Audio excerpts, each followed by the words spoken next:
Bandalarini sinash uchun o'lim va hayotni yaratgan Robbimizga hamd va sanolar bo'lsin. Ikki dunyo saodatiga eltuvchi yo'lni ko'rsatib ketgan shafoatchimiz, Habibimiz Muhammad sallallohu alayhi va sallamga durud va salovat bo'lsin. Assalomu alaykum.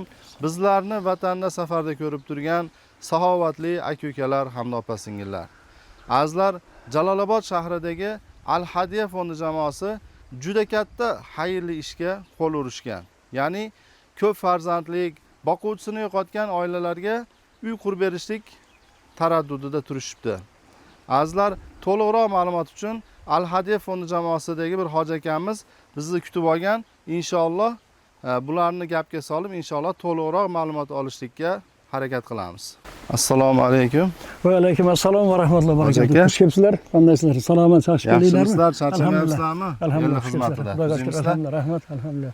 Xush kelibsizlar. Hop, juda katta xayrli ishga qo'l urdi deb eshitdik. Hoji aka, shu qilinayotgan ishlar haqida bizga ham bir ma'lumot bersangiz, mana juda ko'p yaxshi insonlar Xudo xolasa bu ishga o'zini hissasini qo'shadi degan umiddamiz.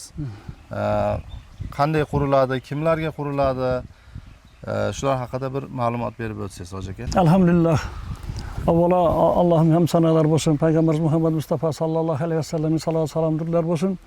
Alloh taolo hammalarimizni qalblarimizni biriktirib, shu Allohning yo'lida payg'ambarimiz sallallohu alayhi vasallam aytganday shu yetimlar uchun kim shuni boshini silaydigan, qayg'uradigan bo'lsa, men bilan birga bo'ladi degan shu hadisga amal qilgan holda ko'p el yurtimiz bilan birgalikda qo'lida bor sahiy ukalarimiz, akalarimiz bilan birgalikda shu bir maslahat bilan shu yerdan bir 12 sotik yer olinib, hozir shu boquvchisini yo'qotgan ko'p bolalik oilalarga bir 10 tadan oshiq oilaga sotsiallik, ya'ni uy qurib berish maqsadida shu yo'l qadam tashladik. Sizlarga kelganinglarga ham Xudoga shukr, mana xursand bo'ldik, juda ham xabar olib kelganinglar uchun ko'pchilikning nomidan shu yerga uy qursak, shu uyda o'sha bolalar bir to'g'ri tarbiyalansa, oilalar muhtojlikdan chiqsa degan umid bilan ish boshladik. Xudo xolasa hozir bu yerda bo'ladigan uyni proyektlari bo'yicha, dokument ishlari bo'yicha ketyapti ish. Bu yer shu Suzoqdagi shu Bishkek O'sh yo'lining o'ng tarafida Oktyabr podstansiya degan joyda joylashgan. Buni yo'li mana Qo'mishbosh tarafdan keladigan, kelib bu keyin trassaga chiqib ketadigan joy ekan. Ya'ni qulay joyda, havosi ham yaxshi. Hozir o'sha uyni qurilishi uchun ko'plagan aka-ukalarimiz safardagi, bu yerdagilar hammalari qo'lidan kelgancha o'zini xayr ehsonlarini qilib pullar to'planyapti. Xudo xolasa kelajakda ko'pchilik bo'lib shu yerda bir 10-12 oilaga uy tushib qolsa, 2 qavatlik uy tushadi. Ya'ni bu haligi sotsial uy deganimiz endi hamma muhtojliklar ichida bo'ladi, lekin shu bir kompaktni yashaydigan bir oilalar uchun uy solamiz degan niyatimiz bor, Xudo xolasa. Inshaalloh Alloh taolo o'zi xayrli qilsin. Amin.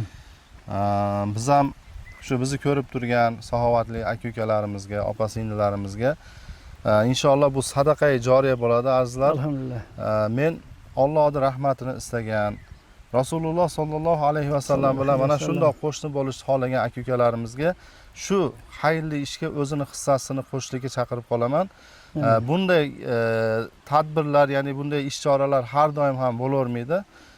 Ya'ni bu ishga o'zini hissasini qo'shgani shashilish kerak, azizlar.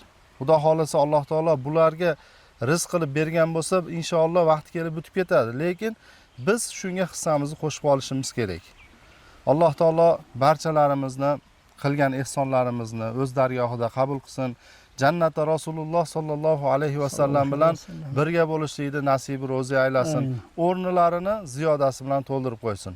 Inshaalloh azizlar, biz shu video roligimizga shu Al-Hadiya fondining kartalarini qo'yamiz, telefon raqamlarini qo'yamiz. Bemalol shularga aloqaga chiqib, o'zingizlarning hissalaringizni qo'shishinglar mumkin bo'ladi va hech bo'lmaganda azizlar, ba'zi bir insonlarni to'g'ri ehson qilishga imkoniyati bo'lmaydi, lekin tarqatishlikka hammamizda imkoniyat bor. Shu videoni kengroq tarqataylik, inshaalloh dalolat qilgan, o'sha xayrli ishni qilgan bilan barobardir degan ma'noda hadislar bor. Shuning uchun befarq qaramasdan azizlar qo'limizdan kelgancha yordam qiladigan bo'lsak, inshaalloh jannatni eshigi keng, hammamiz sig'amiz, Xudo xolasa. Hoji aka, Alloh xayrli qilsin. Rahmat, Alloh taolo sizlardan ham Alloh rozi bo'lsin. Shuncha el yurtga xizmat qilyapsizlar. Biz O'sh hadiya fondidan ma'lumotlar olib turamiz. Sizlarga ham Xudoy kuch-quvvat bersin. Qanchalagan oilalarga shunday bir muhtojliklarini yechishda Alloh taolo qodir qilgancha yordam qilyapsizlar. Alloh rozi bo'lsin. Salomat bo'linglar. Xush kelibsizlar. Agarda o'z tilagiman, istagiman, shu uyni qurilishiga yordam beraman deb joyini ko'raman deganlar bo'lsa, biz o'sha videoda adreslarini ham qo'yamiz, Xudo xolasa. Kelib o'zlari kelib, balkim stroy material bilan yordam beramiz deganlar bo'lishi mumkin. Go'sht, tosh, sement, boshqa puldan tashqari shularga ham Xudo xolasa biz adreslarini berib, yerga olib kelib to'kkanga yordam berganga tayyormiz, Xudo xolasa. Alloh hammamizdan rozi bo'lsin. Amin, amin. Bo'ldi. Azizlar, Alloh taolo barchamizni yaxshilik va taqvo yo'lida birlashtirsin. Shu yerda 10 dan oshiq boquvchisini yo'qotgan, kam ta'minlangan oilalarga uy quriladi inshaalloh. Shuni Alloh taolo qurilishligiga siz bilan bizni sababchi qilsin. Assalomu alaykum va rahmatullohi va barakatuh.